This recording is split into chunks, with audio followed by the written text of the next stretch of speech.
Oke, Bismillahirrahmanirrahim. Assalamualaikum warahmatullahi wabarakatuh.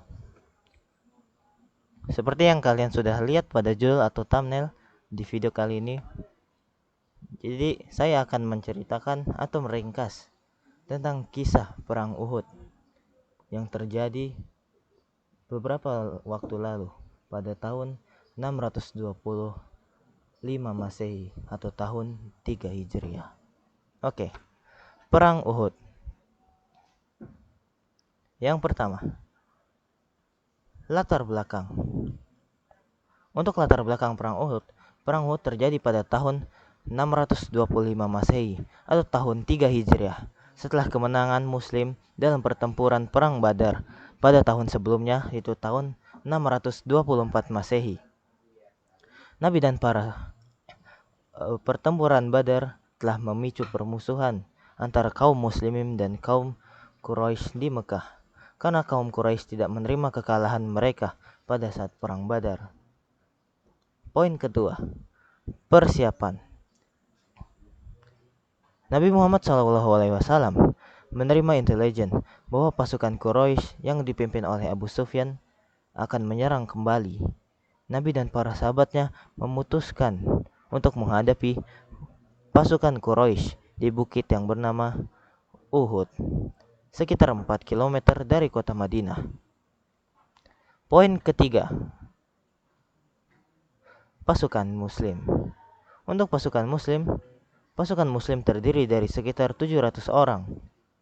Dan sedangkan pasukan Quraisy berjumlah sekitar 2000 orang. Bukan. Maksudnya 3000 orang. Sorry Abu Sufyan. Meskipun jumlah mereka sedikit, Muslim memiliki semangat yang tinggi dan keyakinan kepada Allah untuk bisa memenangkan pertempuran. Lalu, bagaimana cara mereka memenangkan pertempuran?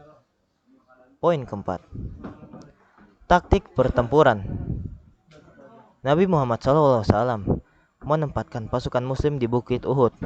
Untuk pasukan berkuda, Nabi Muhammad SAW menempatkan mereka di sini. Dan sedikit lagi atau sebagian dari mereka menjadi pasukan pemanah, dan Nabi Muhammad SAW menempatkan mereka di Bukit Uhud. Ini adalah pasukan pemanah.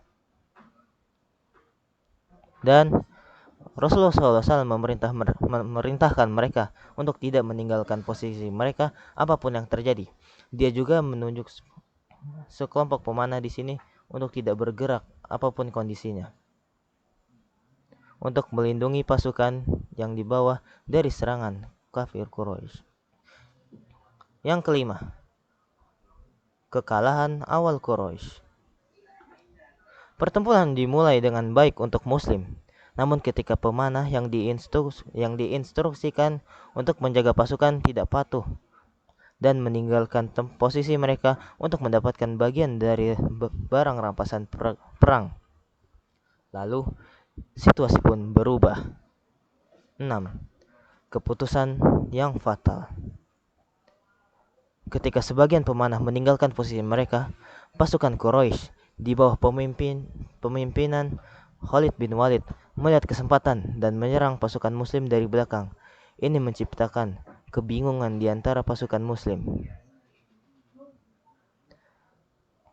Yang ketujuh, luka Nabi Muhammad.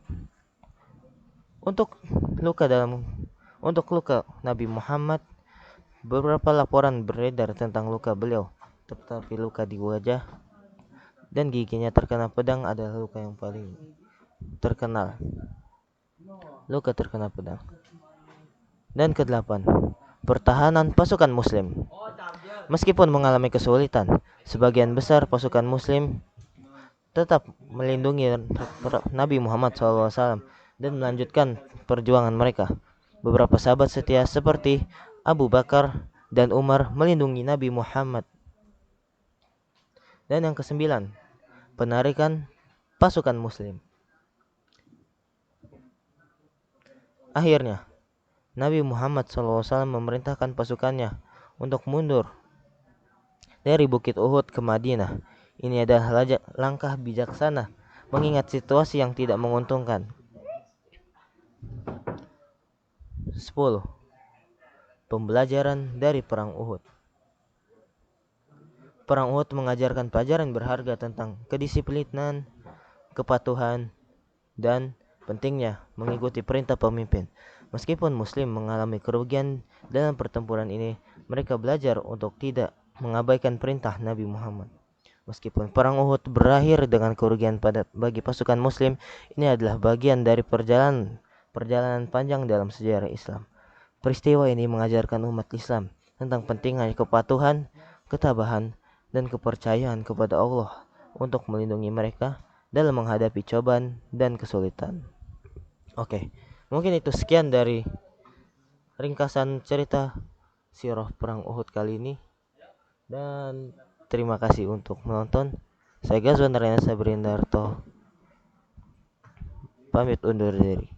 Assalamualaikum warahmatullahi wabarakatuh.